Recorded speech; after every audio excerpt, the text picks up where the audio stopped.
ada berapa karakter yang bisa kita bentuk dari diri kita sendiri sehingga menjadi ini kira-kira seperti apa gitu. Oleh karenanya, pertama karakter pekerja keras lah menurut saya yang harus kita bangun. Jangan cengeng ya. Kalau pekerja keras itu kan seperangkat embel-embel yang lain. Tidak gampang menyerah, tidak cengeng, tidak ya apa namanya, tidak gampang putus asa, enggak. Kerja keras. Kalau misalnya kita belum, terus lakukan yang terbaik ya, sehingga ya kita insya Allah ya Tuhan Maha Baik yang tadi saya katakan pasti dibukakan jalan.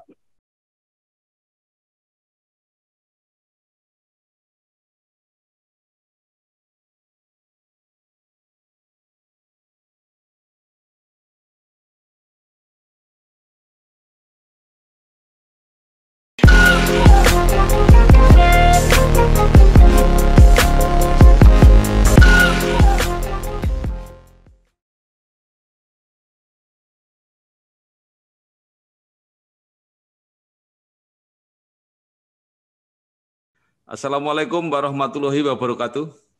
Bersama saya Bambang Sadono di channel Inspirasi untuk Bangsa. Mudah-mudahan kita bisa berdialog secara jernih, berimbang, dan arif.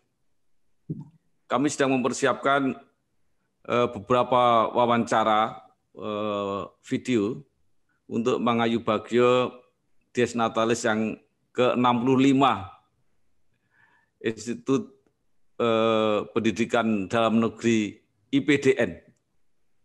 Saya sekarang sudah bersama salah seorang alumnus IPDN, yaitu Bapak Dr.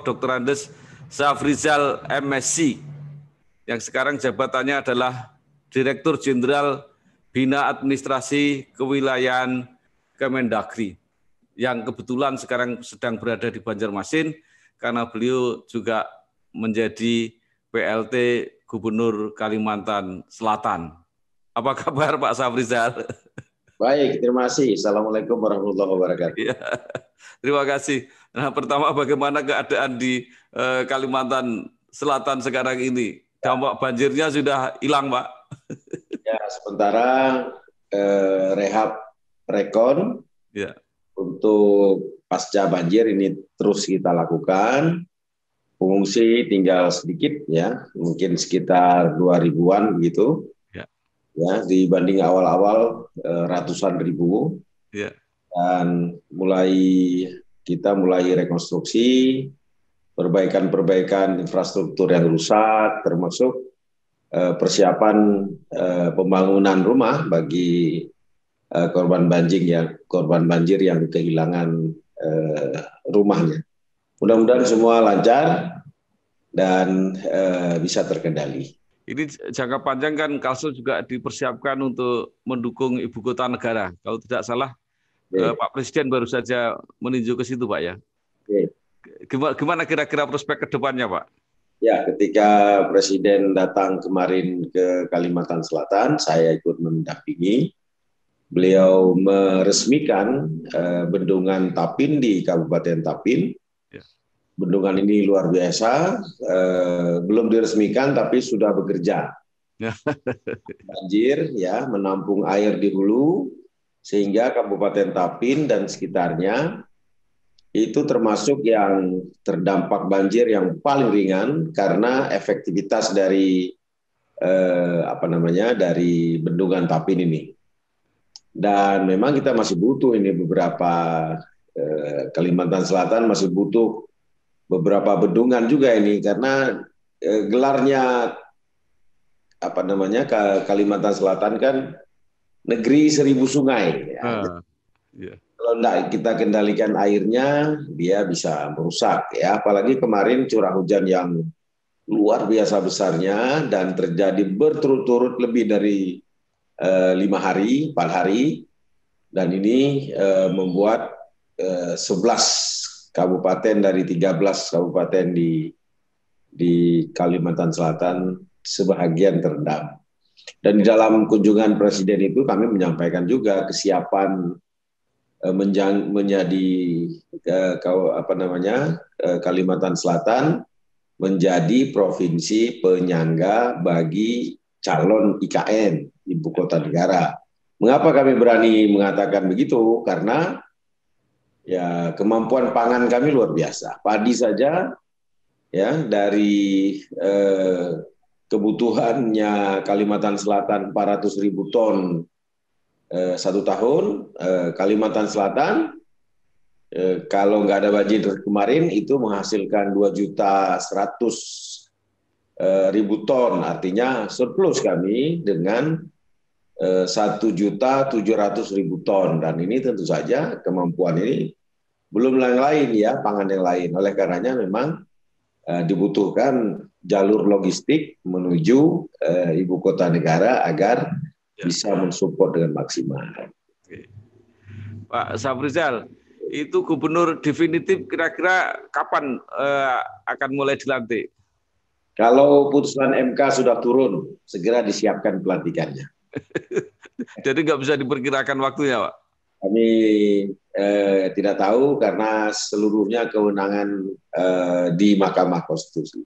Nah, sekarang saya mau pindah ke tugas utama Bapak ini di Kementerian Dalam Negeri. Nah, kelihatannya kan pengendalian PPKM mikro ini kan di Direktorat Jenderal Bapak. Gimana perkembangannya Pak sampai saat ini? Ya, PPKM mikro dari hasil evaluasi terakhir, saya kemarin mimpin rapat.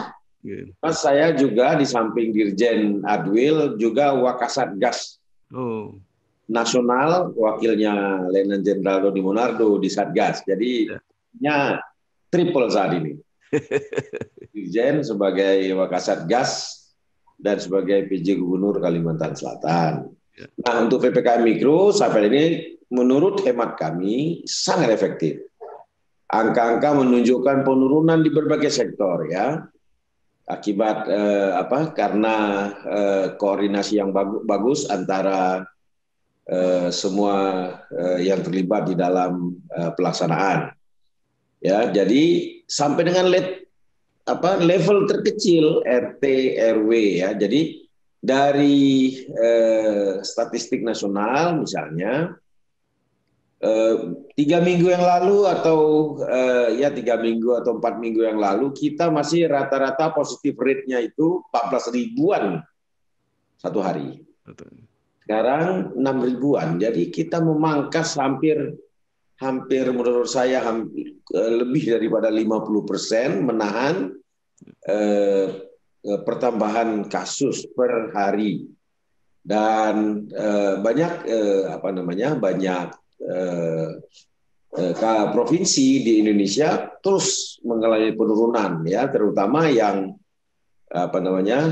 provinsi-provinsi yang prioritas Jawa dan Bali. Nah, ini berhasil menahan laju pertambahan kasus. Bahkan beberapa angka yang lain menunjukkan kemajuan yang luar biasa. Jumlah kasus aktif pertambahannya sebelumnya 14%, kemudian pernah 16% ya. Dan hari ini terjadi penurunan sebesar menjadi 11,8%. Kita berharap ini terus turun ya, sehingga rumah sakit ya, tekanan terhadap rumah sakit terus berkurang, sehingga rumah sakit memiliki waktu yang cukup untuk meningkatkan kualitas layanannya.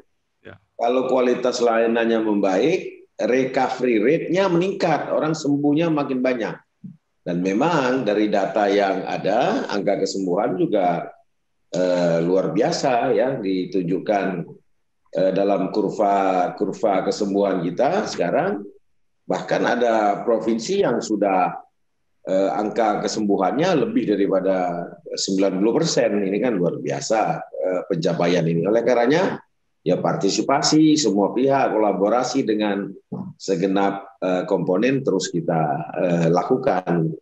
Begitu kira-kira. Saya kira bagus sekali Pak, berarti trennya sudah mulai menurun. Apa ini juga ada pengaruh dari vaksinasi Pak?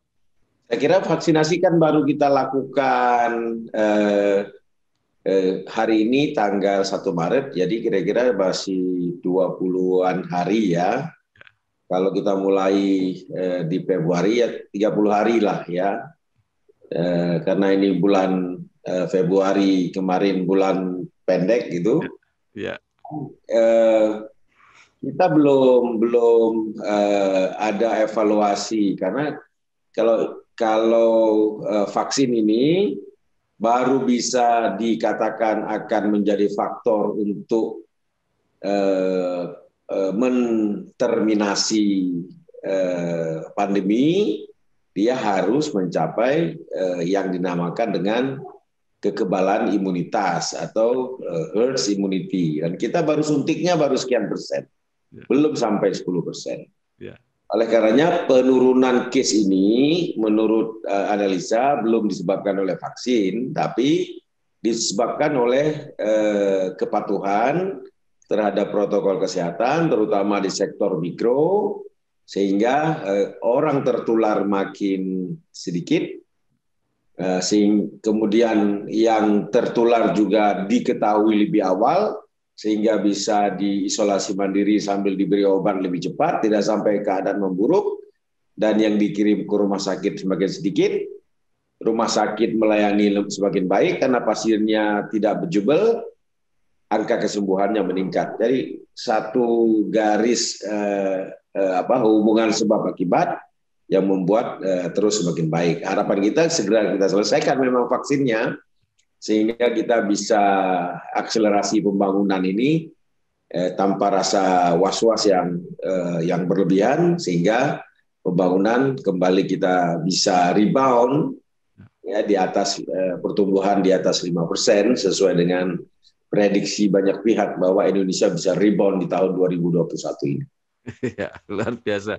Pak Safrizal, itu di dalam Perpres vaksinasi kan sanksi administrasi diserahkan kepada pemerintah daerah kalau tidak salah. Sepanjang pemantauan Bapak, bagaimana prakteknya? Sudah ada yang kena atau belum itu? Ini setiap media juga senangnya nanyanya sanksi. Jadi begini, kita dalam semua aturan selalu ada pasal sanksi kan di paling bawah kan. Ya, jarang pasal 1 ayat 1 itu sanksi atau denda. Pasti belakang kan. Nah, oleh karenanya karena dia ditempatkan di belakang, maka proses pemberian sanksi itu selalu merupakan jalan terakhir. Nah, apa yang jalur pertamanya? Jalur pertamanya kita sosialisasikan, peningkatan edukasi masyarakat, kemudian pelibatan, kemudian kolaborasi pentahelik, kemudian public campaign, kemudian public communication, semua dilakukan sehingga kita berhasil menjelaskan kepada masyarakat bahwa vaksin ini sebagai jalan terakhir kita ya dalam rangka menterminasi ini pandemi ini ya. Jadi demi kebaikan semua, nggak bisa kita pakai undang-undang kesehatan bahwa berobat itu adalah hak setiap orang. Oh benar, kalau penyakitnya penyakit perorangan, misalnya kita kena cancer, kita boleh memilih mau kemoterapi, boleh memilih dengan radioterapi ya, atau laser terapi atau yang lain tradisional, pilihan ada di setiap orang yang berobat. Tapi dengan pandemi luas seperti ini, setiap orang harus dilindungi dan tidak ada pilihan untuk pemilihan cara berobat atau cara menghindarkan. Jadi mesti dengan satu pola tindakan yang seragam, ya sesuai dengan tipologi pandemi yang hari ini dilakukan. Oleh karenanya kita lakukan ini semua dulu. Kalau sudah kita lakukan ini, ya baru terakhir. Ini kan belum terakhir. Ya. Nanti kalau sudah 90% target kita, ya mungkin ada 10% yang susah-susah, nah nanti sanksinya di belakang. Yang mau saja antrinya banyak banget. Ya. Jadi kita nggak mau sanksi dulu. Ya. Yang ngantri yang apa willingness ya, kesediaannya secara aktif juga itu belum dapat. Ya. Nah, apalagi yang tidak mau. Jadi kita terus laksanakan yang mau dulu gitu. Ya. Jadi dengan kata lain belum ada yang diterapkan, Pak ya, sanksi-sanksi itu belum ada ya. Untuk vaksin belum, tapi kalau pelanggaran protokol kesehatan sudah banyak ya. DKI Jakarta puluhan miliar didapat karena pelanggaran protokol kesehatan. Sanksi sosial sekian banyak, denda sekian banyak, kemudian ya macam-macam sanksi yang lain, baik yang tegas maupun yang lucu juga ada, yang juga ada. Jadi sanksi sudah biasa kita terapkan, tapi untuk vaksin belum karena kita baru saja start untuk tenaga kesehatan. Nah, sekarang untuk fase 2 layanan terhadap untuk pekerja publik gitu. Ya. Pak, kalau untuk disiplin dan protokol kesehatan itu kan kelihatannya ditumpukan kepada peran kepala daerah ya. Jadi kalau begitu kepala daerah sekarang ini berat sekali Pak ya tugasnya. Memang dari awal sudah berat, bukan sekarang saja Pak. Jadi kalau orang ingin jadi kepala daerah harus tahu bahwa jadi kepala daerah itu berat. Jadi kalau nggak mau kerja berat, boya ojo kalau bahasa ya.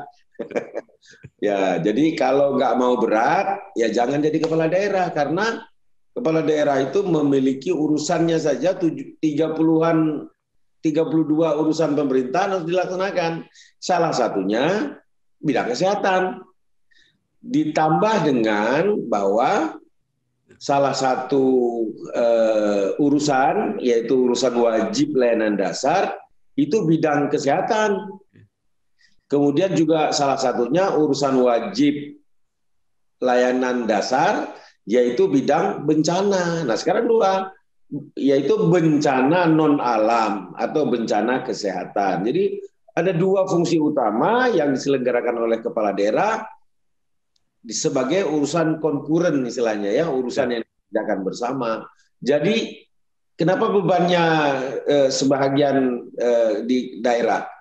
Karena struktur urusan pemerintahan kita sudah dibagi, ada yang pusat, ada yang provinsi, ada yang kabupaten kota, dan kita lakukan ini dengan hubungan hubungan secara hierarki dengan pemerintah yang lebih atas. Jadi memang berat tugas terutama yang langsung berhadapan dengan masyarakat. Tapi kan sekarang ada operasi, ada dibentuk satgas, ada dibentuk macam-macam, dibantu oleh TNI, dibantu oleh Polri, dibantu oleh komponen-komponen lain dalam masyarakat, relawan-relawan banyak bergerak. Jadi ya memang berat tapi ada bantuan lah. Baik Pak Safrizal, kita sekarang pindah ke pengalaman Bapak sekolah mulai dari mungkin kalau nggak salah dari APDN ya, PDN, STPDN, IPDN sampai gelar doktor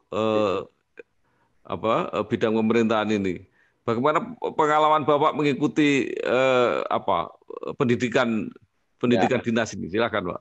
Ya, saya ini termasuk yang tidak punya cita-cita menjadi pegawai pemerintah, Mas. Ya. Tidak punya cita-cita. Tapi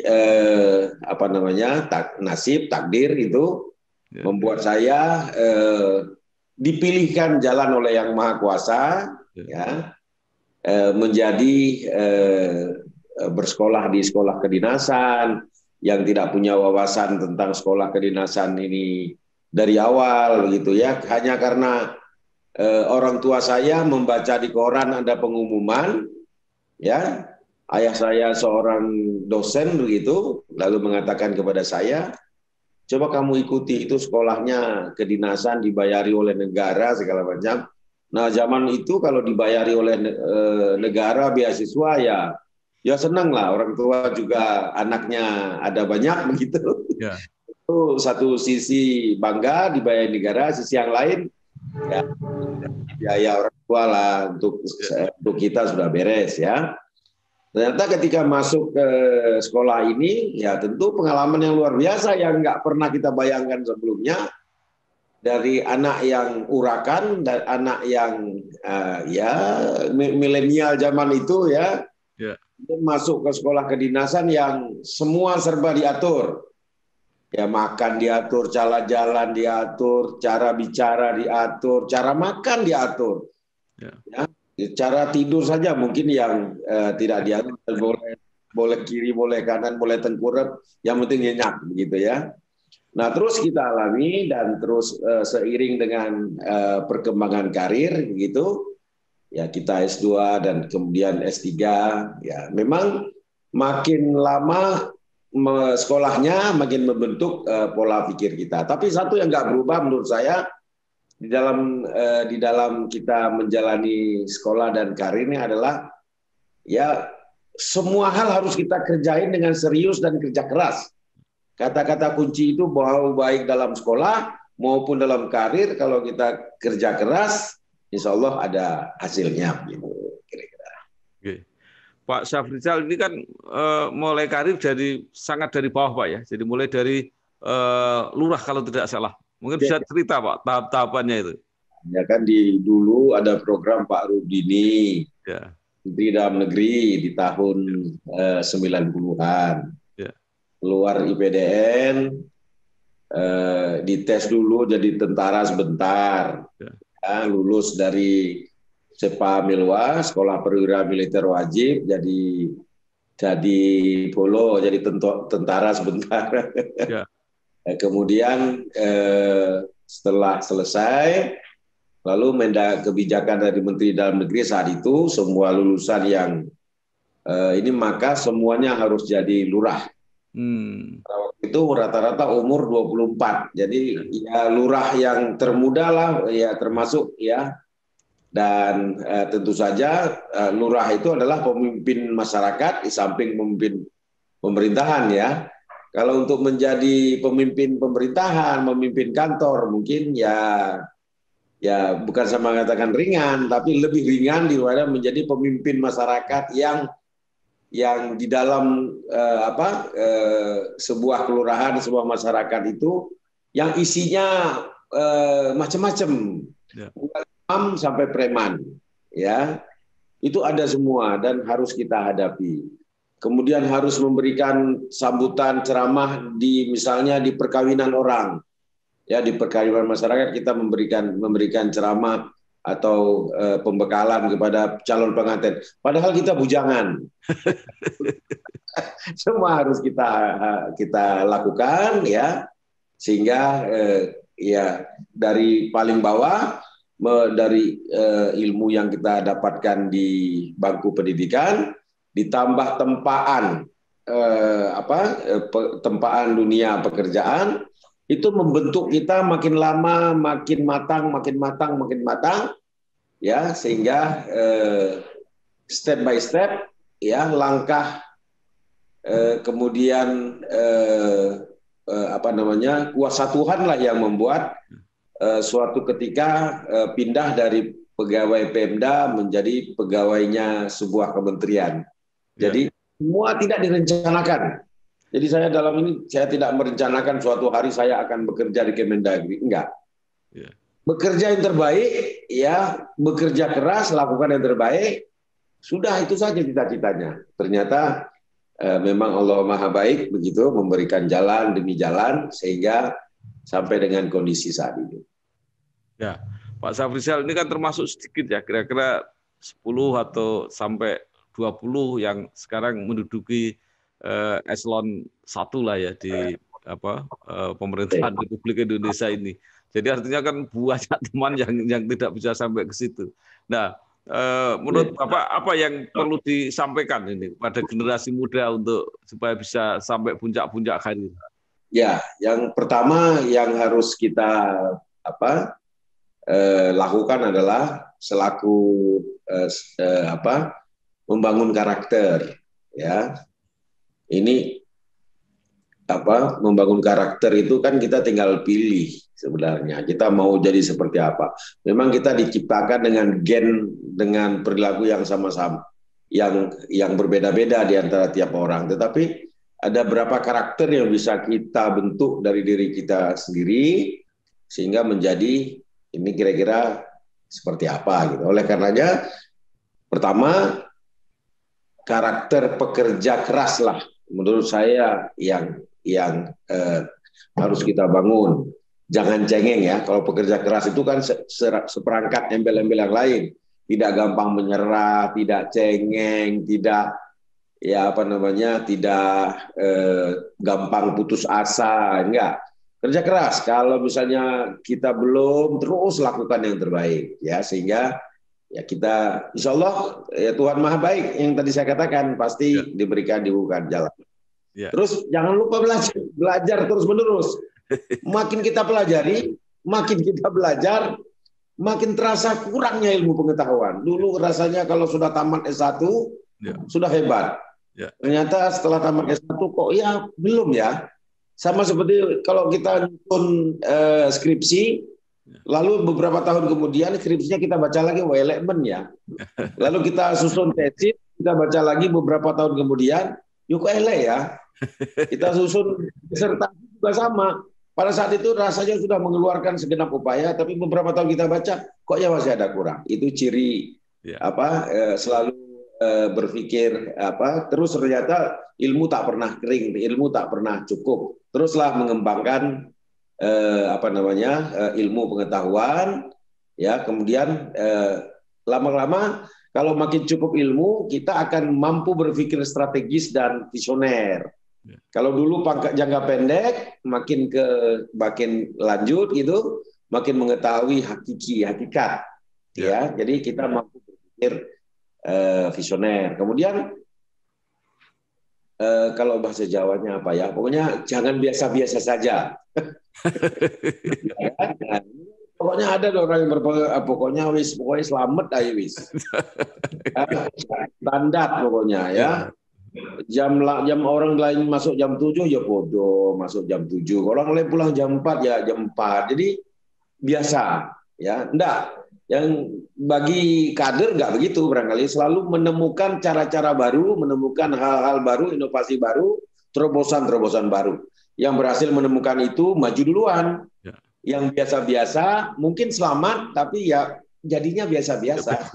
Ya gitu ya. Kemudian juga makin kemari ini makin era industri industri revolusi 4.0 ini dalam masyarakat yang 5.0 ini. Harus pandai kan menyesuaikan diri hidup dalam era industri revolusi 4.0 dalam society, dalam masyarakat yang 5.0. Ya, kemampuan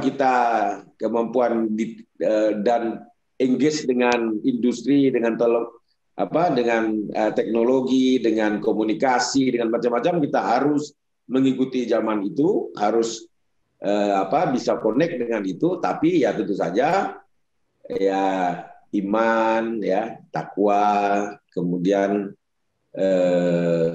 ya selalu ingat yang kuasa, ya membuat kita ya selalu terarah ke arah mana kita akan melangkah. Kira-kira gitu. Ya, terakhir Pak, mungkin Bapak ingin menyampaikan sesuatu terhadap alma mater IPDN yang merupakan penggabungan mulai dari APDN, STPDN, IIP. Monggo Pak, dalam rangka Dies yang ke-65. Dalam rangka Dies Natalis, APDN, IPDN, ya. Harapan saya adalah teruslah mencetak generasi penerus bangsa yang bukan saja cerdas dan mampu menjawab tantangan bangsa saat ini, namun juga kader-kader yang bertakwa. Kemajuan suatu bangsa ke depan tentu saja ditentukan di tangan yang kesuksesan masa depan ditentukan oleh generasi yang sekarang. Oleh karenanya, ya tolok ukur kesuksesan suatu bangsa tentu dinilai dari keberhasilan pendidikan yang diterapkan. Saya berharap pada lembaga pendidikan IPDN harus mampu menjawab tantangan dan kebutuhan bangsa dengan visi ke depan. Cara-cara baru perlu terus digali, dicari, ditemukan, ya, sehingga bisa menjawab tantangan masa depan. Pola-pola yang sudah tidak sesuai dengan tantangan masa depan, dengan dinamika yang berkembang, tentu saja harus kita tinggalkan. Dan kita menghadapi peluang, menghadapi tantangan di masa depan, maka cara juga harus disesuaikan dengan tantangan masa depan. Walaupun kita tetap memelihara ciri khas. Apa ciri khas lembaga pendidikan IPDN ini? Disiplin, pekerja keras, semangat, pantang penyerah, NKRI. Ya, dimanapun ditempatkan NKRI. Nah, itu ciri-ciri khas itu yang barangkali ya terus dipupuk, ya, sehingga kita bisa menghadapi tantangan dan ikut berkontribusi dalam kemajuan bangsa. Bukan menjadi pengikut, tetapi ikut serta di dalam. Terima kasih sekali Bapak Dr. Andes Safrizal MSI, Dirjen Bina Administrasi Kewilaihan Kemendagri yang sedang merangkap sebagai pejabat Gubernur Kalimantan Selatan. Sukses Pak, terima kasih. Wassalamualaikum warahmatullahi wabarakatuh. Waalaikumsalam warahmatullahi wabarakatuh.